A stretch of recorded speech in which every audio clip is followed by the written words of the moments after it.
지난 영상에 이어 현대 9편 바로 시작하겠습니다.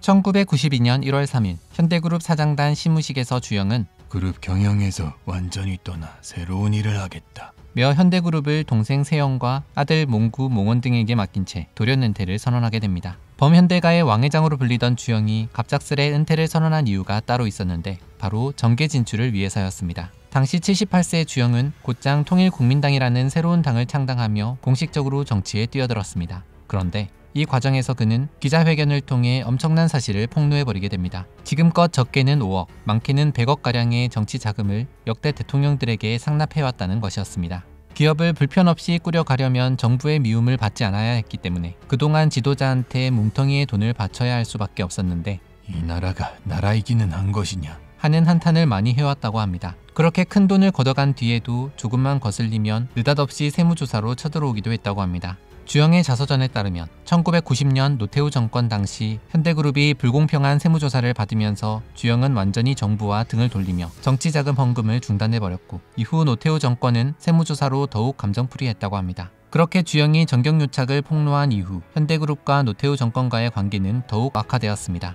이러한 배경에서 주영은 정경유착의 고리를 끊고 국민을 위한 경제 대통령이 되겠다 며 호기롭게 14대 대통령 선거에 출마하게 됩니다. 하지만 아무리 불패신하의 정주영이라 한들 대통령의 자리는 결코 넘을 수 없었습니다. 14대 대통령 선거 결과 민주자유당의 김영삼이 42%, 민주당의 김대중이 33.8%, 통일국민당의 주영은 16.3%를 얻어 민주자유당 후보였던 김영삼이 제14대 대통령에 당선된 것입니다. 한편 선거를 앞두고 당시 김기춘 전 법무부 장관이 부산시장 등 지역 인사들을 모아놓고 우리가 남이가 라는 명대사를 남기며 김영삼의 대통령 당선을 위해 지역 감정을 부추기려 한 사실이 통일국민당의 도청으로 세상에 드러난 일도 있었습니다. 이로 인해 현대그룹은 주영의 낙선 이후 꽤나 큰 시련을 겪어야 했다고 합니다. 현대그룹은 자금 압박에 시달리며 큰 위기를 맞기도 했으며 주영은 물론 선거운동을 도왔던 몽원과 몽준까지 모두 불법 선거 비자금 사건으로 연루되어 기소되었던 겁니다. 이후 15대 대선 때도 주영은 재도전하려고 했었다고 합니다. 하지만 무슨 이유인지 최측근이었던 이내은 현대건설 사장이 의도적으로 주영을 후보 등록하지 않고 잠적해버리는 바람에 주영의 대통령 꿈은 허무하게 막을 내리게 됩니다. 어찌됐건 주영이 경영에서 물러난 뒤 현대는 1995년 말 주영의 셋째 동생 세영이 현대그룹의 명예회장으로 추대되고 주영의 둘째 아들 몽구는 현대그룹 회장을, 다섯째 아들 몽원이 현대그룹 부회장을 각각 맡아 2세 경영체제로 들어섰습니다.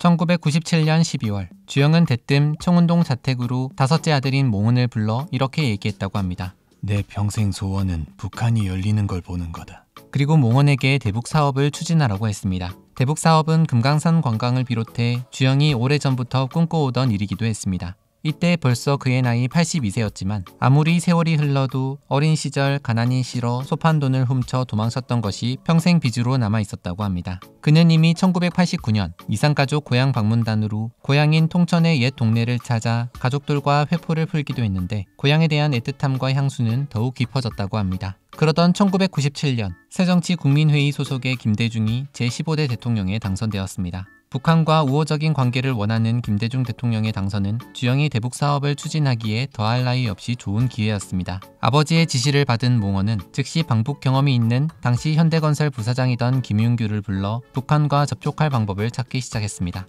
그리고 1998년 2월 당시 현대증권 사장이던 이익치와 함께 베이징에서 정금철 북한 아태평화위 부위원장과 은밀히 교섭하는 데 성공하게 됩니다. 북한 역시 새 정부 출범에 따라 남북 관계가 개선될 여지가 있다는 분위기에 긍정적이었다고 합니다. 이 여세를 몰아 몽원은 곧장 북측과 회담을 주최했습니다. 현대의 왕회장, 즉 주영이 방북을 희망한다는 뜻을 단도직입적으로 전달하자 북측에서도 역시 같은 민족끼리 보자는데 무슨 문제 있겠습니까? 라며 긍정적인 답변을 전했다고 합니다. 이후 1998년 4월 18일 김윤규가 북한을 방문해 주영의 방북 일정을 조율했습니다. 그런데 주영은 간신히 방북 일정을 잡고 돌아온 김윤규에게 칭찬은커녕 더 큰 요구를 했습니다. 바로 판문점을 열어 그곳을 통해 북한에 가게 해달라는 요청이었습니다. 판문점을 통과하는 일은 사실상 불가능한 일에 가까웠습니다. 하지만 김윤규는 왕회장의 명령인 만큼 거역할 수 없는 상황이었습니다. 이에 몽원과 윤규는 다시 백방으로 북측과 교섭을 진행했습니다. 그리고 결국 2달 만에 판문점 문을 여는 데 성공하게 됩니다.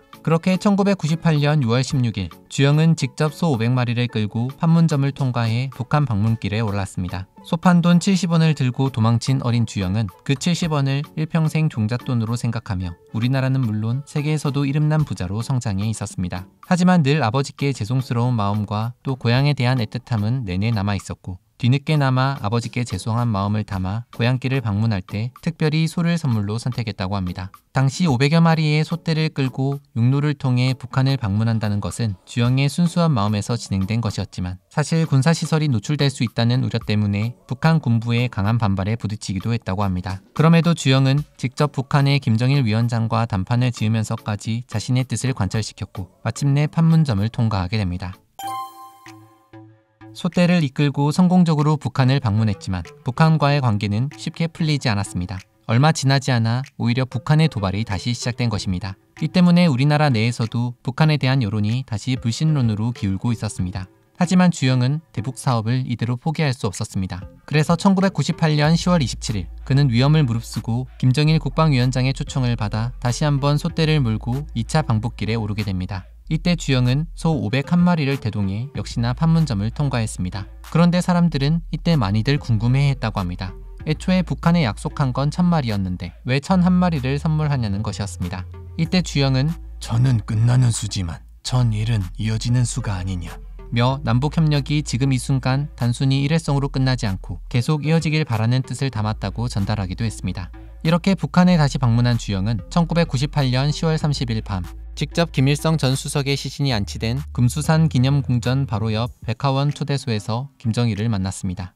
이때 김정일은 함께 있던 김용순 조선아시아태평양 평화위원장에게 사업 진행에 문제가 없느냐고 물었고 현대 사업에 차질이 없도록 도와주라고 지시하며 각별한 관심을 가졌다고 합니다. 그리고 이 자리에서 김정일은 현대에 30년간 금강산 독점 개발권을 보장해주기로 약속했습니다. 그렇게 1998년 11월 18일 강원도 동해항에서 현대 금강호가 북한을 향해 출항했고 1999년 3월에는 대북 사업을 총괄할 현대 아산이 설립되었습니다.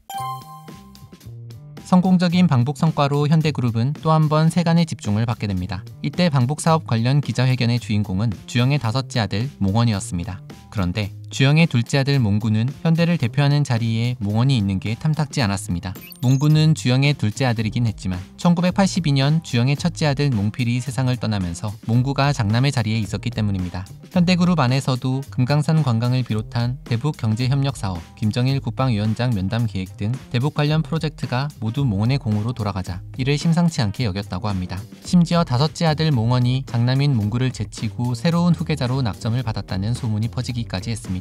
사실 주영은 1998년에 이미 현대그룹 경영에서 한 발짝 물러나면서 몽구와 몽원을 공동회장으로 선출했었습니다. 하지만 그 뒤로 두 사람은 경영 승계에 대해 보이지 않는 신경전을 지속해왔습니다. 그런데 몽원이 이번 대북 사업을 성공적으로 유치하게 되자 주영은 몽원을 더 크게 신임했고 몽구는 불안해지는 상황이 된 것입니다. 몽원은 평소 생김새는 물론 성향까지 아버지와 비슷해 주영에게 각별히 예쁨을 받던 아들 중 하나였다고 합니다. 이렇게 아들들 사이에 균열이 생겨날 무렵 주영의 건강은 급격히 나빠지기 시작했습니다. 게다가 설상가상으로 평생 꿈이나 다름없던 대북 사업에도 차질이 생기고 말았습니다.